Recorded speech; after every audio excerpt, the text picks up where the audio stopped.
if you're all in with God, I mean, you are walking with him, you have a relationship with God, you're trusting, your faith is growing with God, or maybe you're kind of leaning into God. You want to go all in with God. I mean, you're still not sure, but you're headed that way. I'm pretty sure that the issue you don't have with God surrounds his ability.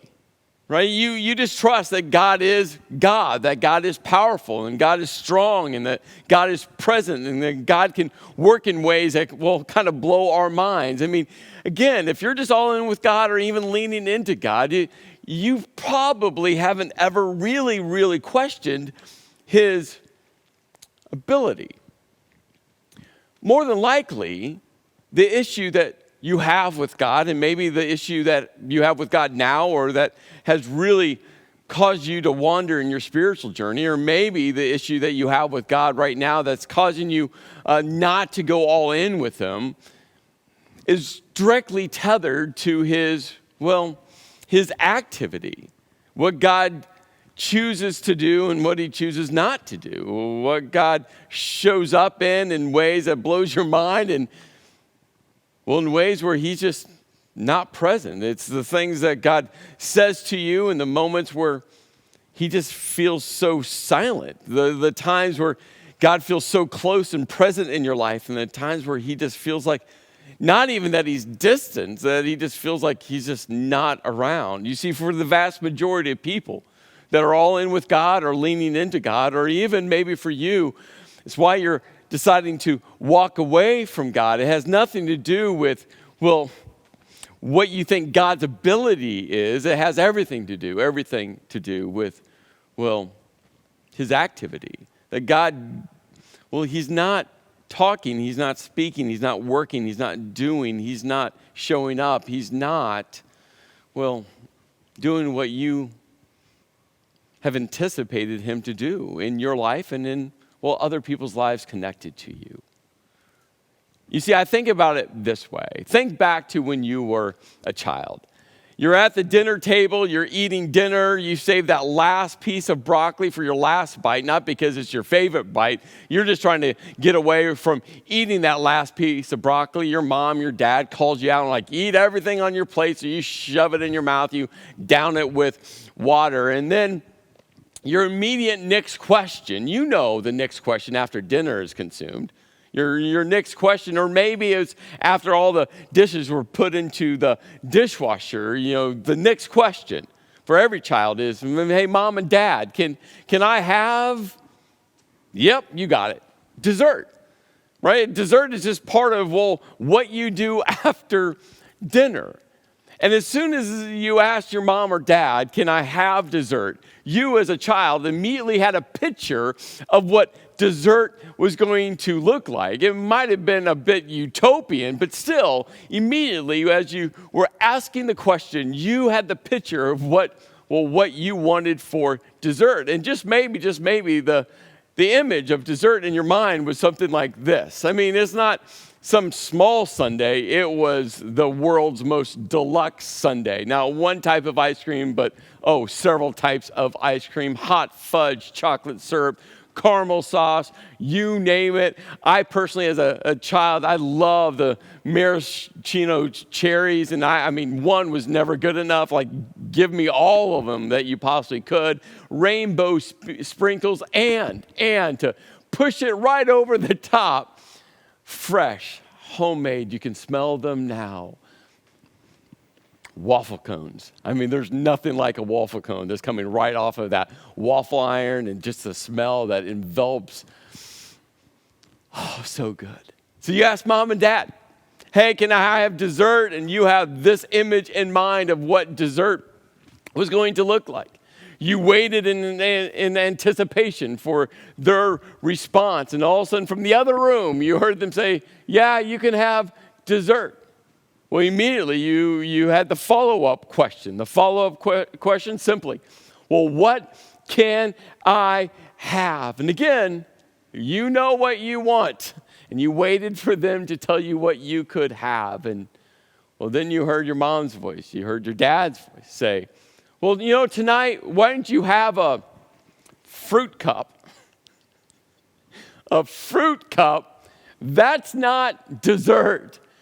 And your anticipation for what dessert was going to look like, well, in a moment, completely shifted. Now, I know for me over the years, going from childhood into an adult, well, my definition of dessert has shifted, well, quite a bit.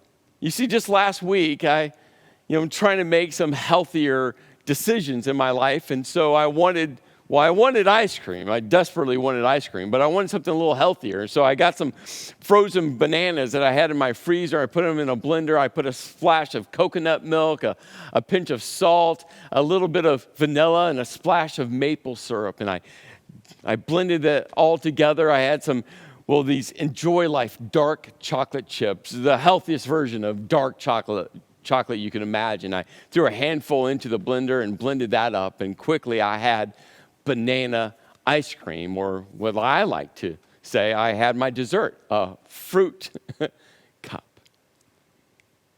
You see, for all of us, we have an image of what we think is going to happen. We have an image for what we want. But when reality comes in and it looks different, that's where the challenge lies. And that's for so many people, and maybe for you right now in your journey with God, that's what's going on. I mean, you stare at God's ability. I mean, God's ability is all about what he can do, and you don't question his ability. And that sets the tension, because you have an image of God's ability, what he can do. And then the conflict comes in is when you ask him to do something, and his activity, what God chooses to do, is a different picture than than the image you have in your mind, the image of what you want him to do. And that creates so much conflict between you and your relationship with God. In fact, you're considering walking away from God right now. It has nothing to do with, the picture of God's ability, what he can do. It has everything to do with his activity. What you wanted God to do in your life and what God is actually choosing to do in your life are two different images, two different pictures. You see, last week in part one of the series, we were looking at this one story that's going to take us through the entire series. And in part one, Shadrach, Meshach, and Abednego ended in this moment saying something that, it just reflects this reality. But before we get to what they said, I wanted to quickly recap the story in case maybe you forgot or maybe you missed part one. And so the first part of the story, this is what we looked at, that King Nebuchadnezzar ordered that a statue, an image made of gold, be constructed. It was a 90-foot tall, 9-foot wide, gold-wrapped statue of an image of a god that they worship. And so not only did he order that constructed, he commanded that everyone worship him. So he gathered all the nobles, all the politicians, all the governors, all the people in positions of power and influence together. And he's like, hey, here's my decree. Here's my command. And then guess what happened? Everyone worshiped that gold image. Well, almost everyone. Not Shadrach, Meshach, and Abednego. Well, then some of the Chaldean nobility, they went to the king and they tattled. They told the king what Shadrach, Meshach, and Abednego did not do. But you see, for them, it wasn't really about the fact that they didn't fall down and worship. What it was really about was that King Nebuchadnezzar had placed Shadrach, Meshach, and Abednego in a position of power and influence. You see, the three of them were helping Daniel, who also was, he was an outsider just like them, help oversee the Chaldean capital city, Babylon. And for these Chaldean nobles, they just could not understand why the king would put outsiders, slaves, people that they conquered their land and brought them in, why the king would have given them that position of power and influence. So they went to the king and told the king, that just enraged the king. And so what does the king do? Well, the king summons in Shadrach, Meshach, and Abednego. But then the king does something unthinkable, so not king-like. You know what the king does? He extends a second chance to Shadrach, Meshach, and Abednego. And this leads to this no matter what moment for the three of them. They looked at the king, the most powerful man in the known world, and they looked at him and knowing that he's giving them a second chance. And they said to the king, hey, king, we know what your decree is. We know what you're commanding. But what we have to let you know is that our God is able, that God has the ability to save us. God has the power to save us, that God can save us, and that God is stronger than you and all of your gods, that God is able. But, king, you have to understand that even if God doesn't, and this has everything to do with God's activity, if God chooses not to, oh, king, we want you to know, we'll never worship your God. We will still worship Yahweh, our God. And this is where we pick up the story today in part 2. Then Nebuchadnezzar was furious with Shadrach, Meshach, and Abednego, and his attitude towards them changed. That word attitude literally means that his entire countenance, his entire face changed. If you're a parent, you know those moments, right? You start first like getting frustrated with your kids and your words, the tone of your voice. Well, they're frustrated, but all of a sudden there's a tipping point where your entire face, it changes and your kids can tell like, oh no, we crossed the line. And for King Nebuchadnezzar, I mean, everything about him shifted because he was so upset that these three were going against not just his decree. Now, he extended a second chance. He extended grace to them. He's like, hey, come on. Just do this one thing for me. And they still stood up to him and said, we're not going to bow to your idol.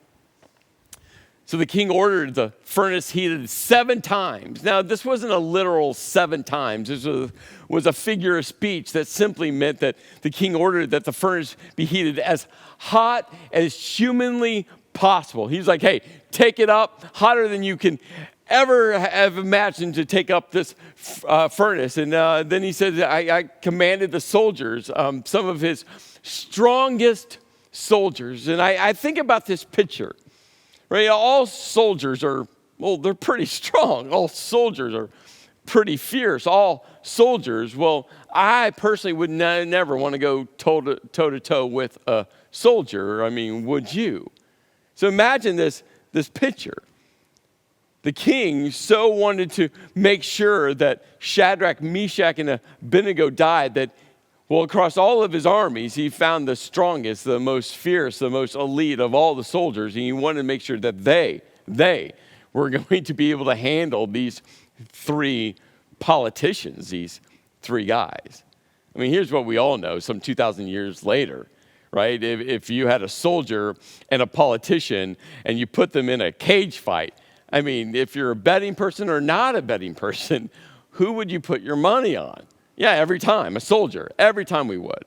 But the king wanted to make sure that these 3, Shadrach, Meshach, and Abednego, these 3 politicians, these 3 administrators over Babylon, he wanted to make sure that, well, they were going to die.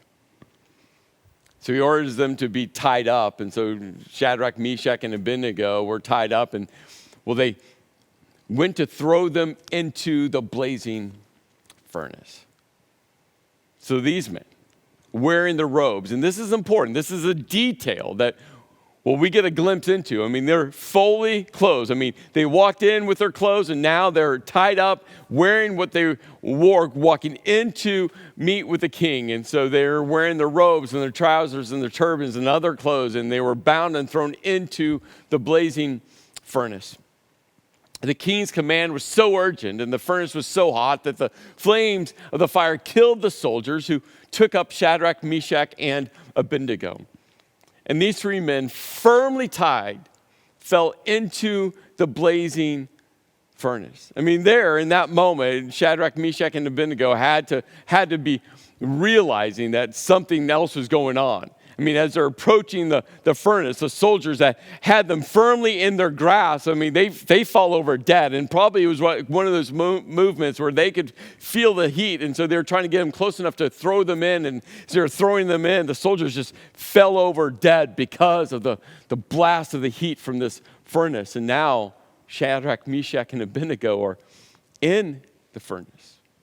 Well, then King Nebuchadnezzar leaped to his feet in amazement. What he was witnessing, what he was seeing with his own eyes, he couldn't quite comprehend. And so he asked his advisors, weren't there three men?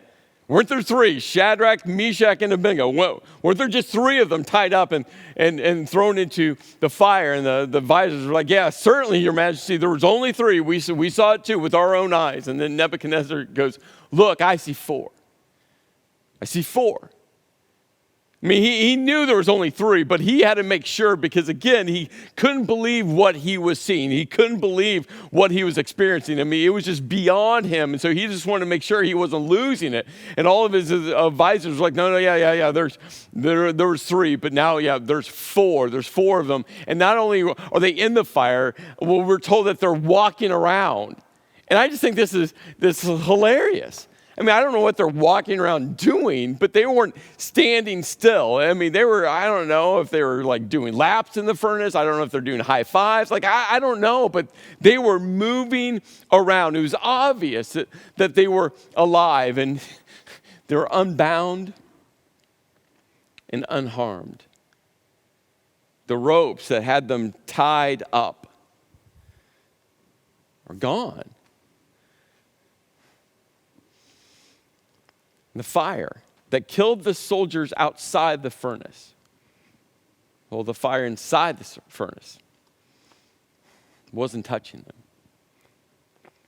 And then the king says, the fourth looks like the son of the gods. That phrase, looks like the son of the gods. The literal translation is, it looks like the appearance of deity. You see, there's been a lot of speculation over time about who this fourth person is. And in fact, if you're in the Jewish faith, the Talmud talks that they think that this fourth was the archangel Gabriel. If you're a Christ follower, maybe you've heard someone say, well, that was Jesus because it said the son of the gods. But remember, King Nebuchadnezzar wasn't a Jew. He didn't believe in the Jewish God. And, well, he definitely wasn't Christian because, well, Jesus hadn't come to the earth in the form of a man yet. For Nebuchadnezzar, he believed in many, many, many gods. And so he was using his religious world kind of view to try to articulate what he was seeing. And what he knew was that this fourth person in there was deity. What he knew was that the fourth person in there was divine. And so then he approached the opening of the blazing furnace. I mean, he didn't get too close. Why? Because he saw where the dead soldiers were, his finest, most elite soldiers that were laying on the ground. He approached to a distance and he shouted, he goes, Shadrach, Meshach, and Abednego, servants of the Most High God, come out. Come here. You see, what you have to hold on to for Shadrach, Meshach, and Abednego, the miracle, well, the miracle happened in the fire. You see, if you've heard this story before, maybe it's the first time hearing the story, it's one of these moments where when you know the ending of the story, it's so much easier. Like if you and I knew the complete ending of our stories here in this earth, right? Living life it would look so much different. But they didn't know the end of the story. Shadrach, Meshach, and Abednego, all they knew was they said, hey, our God is able. But even if he doesn't, and guess what? They were bound. The strongest, the most elite soldiers in all of Babylon were escorting them into the fire. What they knew in that moment was they were going to die. They did not expect for them to make it out of the fire. I mean, you wouldn't either, would you? I know I wouldn't. And they had to go into the fire to experience the miracle. I know for me, and probably for you, we don't enjoy the fire, do we? We don't enjoy the difficult times. We don't enjoy navigating through the unforeseen endings. We don't enjoy the moments of life where, well, what we see in front of us and is scary and filled with what ifs and filled with unknowns. You see, if you're like me, so many times we just want to avoid the fire. But God works in such powerful ways when we lean into him and we follow him, even if that means we're walking into the fire. You see, it's in the fire where God's ability, his power, his strength is truly revealed. You see, God is able. He's able to do immeasurably more. God is able to do things in our lives, through us, in the lives of people around us in ways that sometimes, King Nebuchadnezzar was in amazement. I've seen things of God working in people's lives, in my lives, that just have left me completely amazed. You see, it's the power of prayer. It's why we lean into prayer across all of our churches. We believe in it.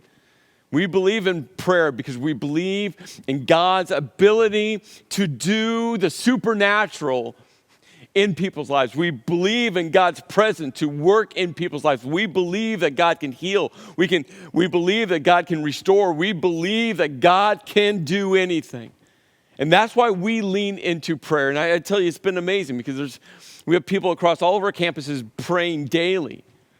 We have a group of people, it's called the War Room at our DuBois campus, and every Monday they gather together and pray. We have another group of people at our North Central campus that they come together in the evenings and they pray. We have people everywhere praying for people they know, praying for people they don't know. It's why last week in part one, we took a moment in all of our churches just to look at the prayers coming on the prayer wall. You see, what you need to know is last weekend, my phone started to light up. A prayer request. And as a dad, it was one of those prayer requests. You see,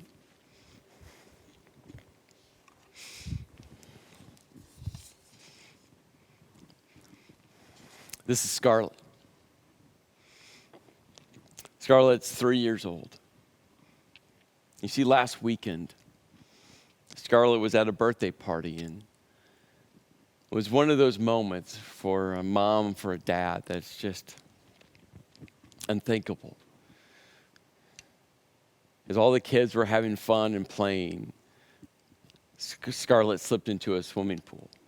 She was found at the bottom of the pool, and for Tom and Bethany, they had no idea how long she had been there. People sprung into action and pulled her out of the pool, started giving her CPR, and they got her as fast as they could to a hospital. And when they got to the hospital, they had no idea how long she'd been under. They had no idea the outcome. If you were looking at the prayer wall last weekend, you had seen Scarlett's name on that prayer wall several times as people were saying, we have to pray. Believing in God's ability, believing that God is able to do the miraculous. And we were all praying for Scarlett. We were praying for the doctors to lean into the wisdom that can only come from God. We were praying for all the other medical staff that they would lean into God's wisdom and God's voice that can only come from God. We were praying for God to work a miracle. See, I believe in God's ability. I believe that God can heal, and He does heal. And we were praying for Scarlett. On Wednesday, I got a text of Scarlett standing in the hospital room, and the caption was, "We're going home." You see, I don't question God's power. I don't question God's ability because God is able. And I pray that you hold on. Don't ever let go of God's power. But I also want to encourage you. You can't let go of. Well, you can't let go of what Shadrach and Meshach and Abednego weren't going to let go of when they said, even if he doesn't. You see, miracles. Well, miracles.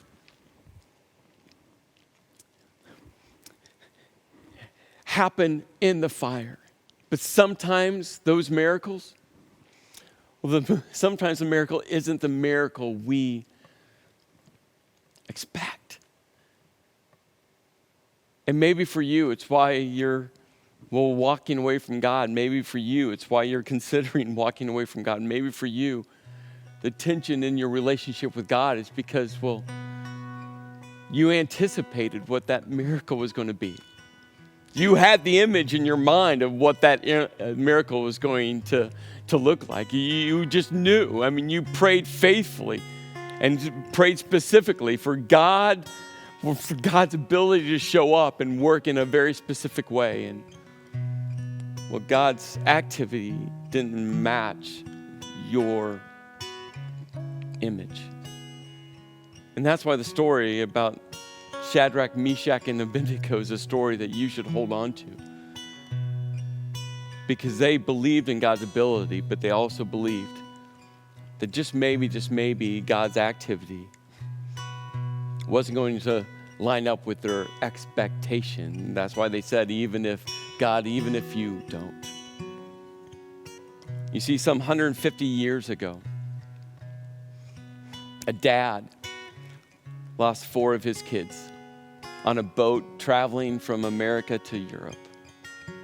He received a simple message, and he realized that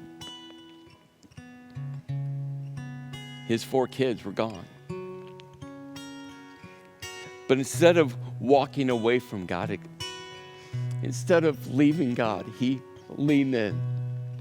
He got on a boat, and on that journey from America to Europe, as he leaned into the fire, trusting in God, God worked a miracle that was different than I'm sure what he was praying for. I'm sure he was praying that his kids would be found in the ocean, that some boat would have come by and found them and got them. I'm sure as a dad he was praying for that, but that wasn't the miracle God had in store. But for this dad, he leaned in. And the miracle,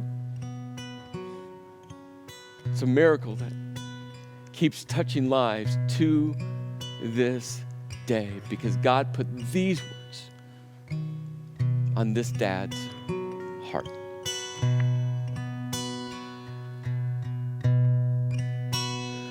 When peace like a river attendeth my way, when sorrows like sea billows roll, whatever my lot now has taught me to say, it is well with my soul. It is well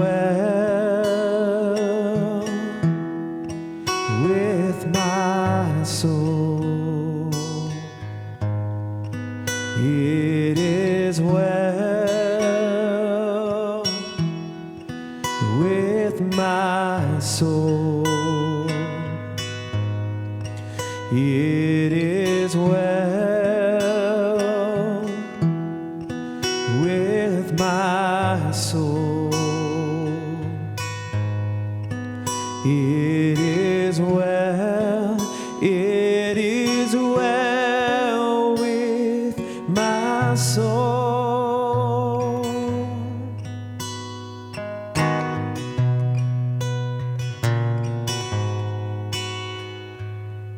And through it all, my eyes are on you. Through it all, it is well. And through it all, my eyes are on you, and it is well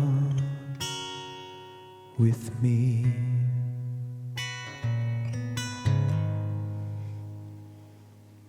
You see, sometimes the miracle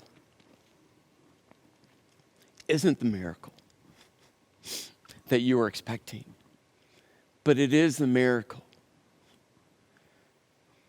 that God chose. And you see, when we lean into that, we see God work in ways that's beyond us. For over 150 years, that song has moved and touched and encouraged and breathed hope into untold lives. Because a dad leaned into God, rested in the fire, the loss of his 4 kids, and allowed God to write a song within his soul. This week, I received a message from a gal named Trudy. And I asked Trudy, I'm like, Trudy, can I share your story? Because I think her story will encourage you. And this is what she wrote me. She said, your message today was a powerful reminder of one of the no matter what it takes seasons I somehow survived. My husband had familial idiopathic pulmonary fibrosis. No known cause or cure. His lungs hardened. He had been rejected by 2 hospitals for lung transplantation. The 3rd hospital accepted him into the program. He was quickly placed on the waiting list, and our church praised the Lord around the altar, expecting a miracle, as we were told it could take weeks or months. And just a few days later, we were driving into Philadelphia for a doctor's appointment at Temple University Hospital. And we got the call. They had lungs for Lee.